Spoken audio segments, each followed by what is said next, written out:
ત્યારબાદ આપનું સ્વાગત છે અને હવે વાત કરીએ જન્માષ્ટમીની। આજે શ્રાવણ વદ આઠમ એટલે કે જન્માષ્ટમીનો પાવન પર્વ।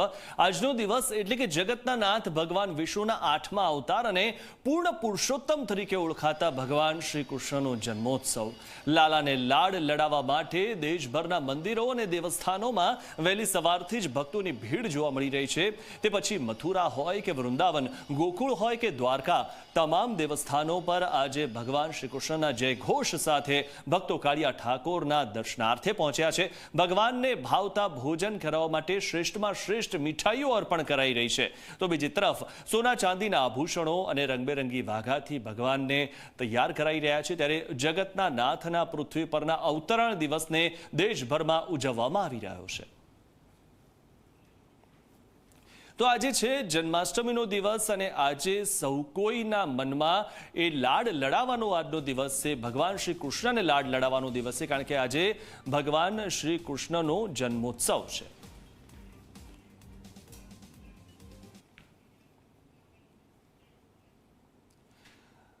તો શામળાજીથી અમારા સંવાદદાતા બંસી અમારી સાથે જોડાઈ ચૂક્યા છે। બંસી, શામળાજીમાં કેવો માહોલ છે આજે જ્યારે જન્માષ્ટમી છે? લોકો લાલાને લાડ લડાવવા માટે ઉતાવળા થયા હોય ત્યારે શામળાજીમાં કેવો માહોલ જોવા મળી રહ્યો છે?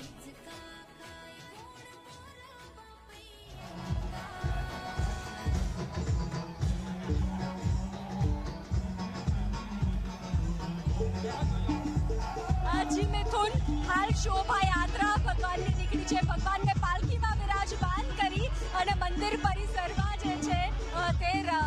यात्रा काढवामां आवी रही है। पालकी यात्रा आप जोई रह्या छो, मटकी पण फोड़वामां आवी और भगवान शामळाजी ने पालकी में विराजित करी और शोभा यात्रा काढवामां आवी छे।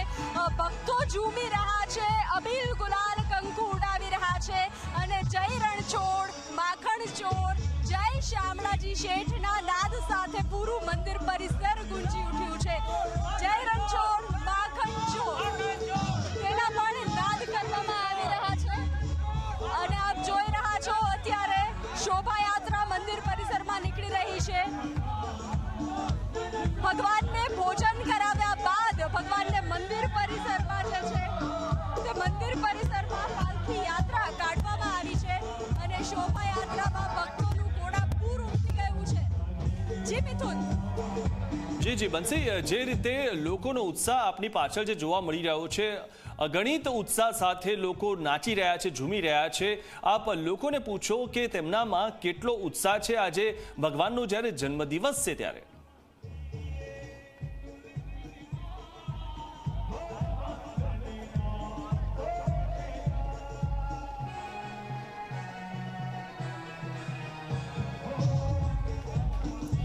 તો શામળાજીના દ્રશ્યો છે અને પાલખી યાત્રા જે ત્યાં યોજાઈ છે અને જે કૃષ્ણ ભક્તો છે તે લીન થયા છે કૃષ્ણ ભક્તિમાં, કારણ કે આજે કૃષ્ણ જન્મોત્સવ છે અને જગતના નાથનો આજે કૃષ્ણ જન્મોત્સવ છે। ત્યારે દરેકના મનમાં અપાર શ્રદ્ધા, ભક્તિ અને આસ્થા હોય કે જ્યારે આજે કૃષ્ણનો 5252મો જન્મદિવસ છે ત્યારે લોકો જે રીતે આસ્થા સાથે નાચી રહ્યા છે, લીન થઈ રહ્યા છે।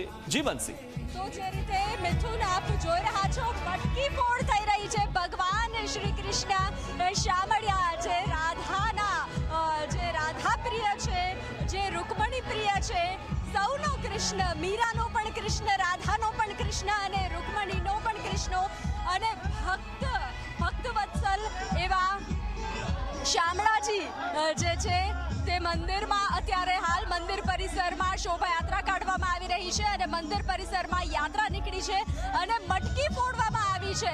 આપ જોઈ રહ્યા છો જેમ જેમ આગળ આ શોભાયાત્રા નીકળી રહી છે તેમ તેમ આગળ એક એક મટકી ફોડવામાં આવી રહી છે। થોડા અંતરે મટકી ગોઠવવામાં આવી છે અને આ પૂરી શોભાયાત્રામાં થોડા અંતરે મટકી ફોડ કરવામાં આવી રહી છે। આ દ્રશ્યો આપ જોઈ રહ્યા છો, જય રણછોડ માખણ ચોરનો નાદ જે છે તે ગુંજી રહ્યો છે। શામળાજી યુવક મંડળ દ્વારા આ શોભાયાત્રાનું આયોજન કરવામાં આવ્યું છે અને હાલ મટકી ફોડવામાં આવી રહી છે। જે યુવકો છે તે ખૂબ જ ઉત્સાહભેર આ શોભાયાત્રામાં ભાગ લઈ રહ્યા છે। ભક્તોનું ઘોડાપૂર ઉમટી ગયું છે અને એ કૃષ્ણ જે કોઈનો મિત્ર છે તો કોઈનો ઈશ્વર છે તેવા ભગવાન શ્રી કૃષ્ણ જેને કાળિયા ઠાકોર કહે છે, જેને શામળાજી કહે જી. જય શામળાજીના નાદ સાથે પૂરું મંદિર પરિસર ગુંજી ઉઠ્યું છે અને હાલ મટકી ફોડવામાં આવી રહી છે અને આ શોભાયાત્રામાં જી, અનેરો બંસી. ઉત્સાહ જોવા મળી રહ્યો છે મિથુન. જી બંસી, આપ અમારી સાથે જોડાયેલા રહો. તો ડાકોરથી અમારા સંવાદદાતા સપના અમારી સાથે જોડાઈ ચૂક્યા છે. સપના, આપ ડાકોરના મંદિરમાં છો, આપ ભાગ્યશાળી છો કે ભગવાનની સાથે છો. ડાકોરમાં કોણ છે? રાજા રણછોડ છે અને તેના નાદ સાથે ડાકોરમાં તમામ જે કૃષ્ણ પ્રેમીઓ છે તેઓ હાલમાં ઉત્સાહ મનાવી રહ્યા છે, કારણ કે આજે કૃષ્ણ જન્મોત્સવ છે. કેવો માહોલ જોવા મળી રહ્યો છે?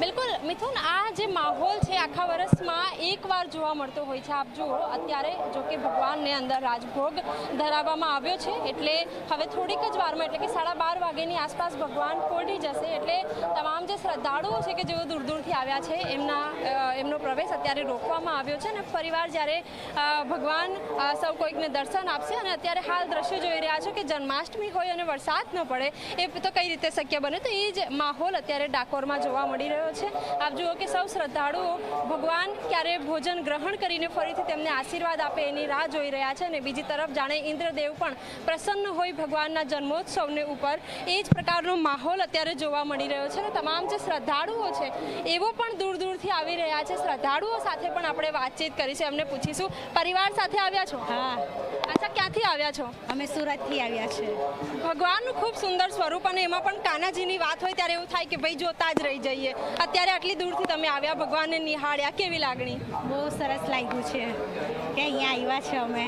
અમારું મન ખુશ થઈ ગયું છે અહીંયા આવીને. બિલકુલ, ભગવાન ભલે કેટલે પણ દૂર હોય, દૂર જઈને પણ તેમના જ્યારે દર્શન કરે ત્યારે આનંદ અનેરો હોય છે. શું કહેશો? મને અહીંયા આવીને બહુ જ સરસ લાગ્યું. અહીંયા આવીને મન ખુશ થઈ ગયું. આજે મારા બાબાની બર્થડે પણ છે અને કૃષ્ણ ભગવાનનો પણ જન્મદિવસ છે, એટલે એને દર્શન કરવા માટે અહીંયા લાવી છું. બિલકુલ, લોકો પોતાના ઘરના સ્વજનનો પણ જ્યારે જન્મોત્સવ આજે છે તો એ જ આનંદ પણ અત્યારે ઉજવી રહ્યા છે. બીજી તરફ આપ જુઓ કે મારા સહયોગીને કહીશ, લોકો થોડી ધજા લઈને પણ ભગવાનના ચરણે આવી રહ્યા છે. ભગવાનને ધજા ચડાવે તે પ્રકારની જે માનતા હોય છે, બાધા હોય છે, તે પણ આજના દિવસે પૂર્ણ થતી હોય છે. તો એ થોડી ધજા લઈને પણ તમામ જે શ્રદ્ધાળુઓ છે તેઓ આવી રહ્યા છે. બીજી તરફ ભગવાન અત્યારે રાજભોગ ગ્રહણ કરી રહ્યા છે. રાજભોગમાં દેશી ઘીમાંથી તૈયાર થયેલો જે ચૂરમા છે, સાથે જ અલગ અલગ જે વ્યંજનો છે તે ભગવાનને ભોગ ધરવામાં આવે છે, જેમાં કેસર દૂધ પાક હોય કે પછી પૂરી હોય, શીરો હોય, અલગ અલગ વ્યંજનો ભગવાનને, કારણ કે મીઠી વસ્તુઓ વધારે પ્રિય છે, તો એ જ વસ્તુઓ, એ જે વ્યંજનો છે એનાથી ભગવાનને ભોગ ધરાવવામાં આવી રહ્યો છે. અને જે રીતે નંદજી બાબાના ઘરે જે રીતે તેઓ ભોગ ગ્રહણ કરે છે, એ જ આનંદ, એટલો જ પ્રેમ, એટલો જ સ્નેહ સાથે તૈયાર કરવામાં આવેલા જે થાળ છે એ ભગવાનને અત્યારે ધરવામાં આવી રહ્યો છે. અને ટૂંક સમય બાદ એકવાર ફરીવાર ભગવાનના દર્શન તમામ જે શ્રદ્ધાળુઓ છે જેઓ દૂર દૂરથી આવે છે અને કલાકોથી લાઈનમાં ઊભા છે, એમને એકવાર ભગવાનના દર્શન કરાવવામાં આવશે ને ત્યારબાદ ભગવાનને પોઢાવવામાં આવશે. મિથુન. જી સપના, આપ અમારી સાથે જોડાયેલા રહો. આગળ પણ આપની પાસેથી માહિતી મેળવીશું. હવે સીધા જઈએ દ્વારકા, જ્યાં અમારા સંવાદદાતા દીક્ષિતા જોડાયેલા છે અમારી સાથે. દીક્ષિતા, આપ જગત મંદિરમાં છો અને દ્વારકા મંદિરે આવવા માટે ઘણા બધા લોકો ઉત્સાહિત હોય છે, ત્યારે આજે 5252મો જન્મોત્સવ ઉજવાઈ રહ્યો છે કૃષ્ણનો, અને આજે રાત્રે જ્યારે જન્મ થશે અને તેના અત્યારથી વધામણા થઈ રહ્યા છે, કેવો માહોલ જોવા મળી રહ્યો છે દ્વારકામાં?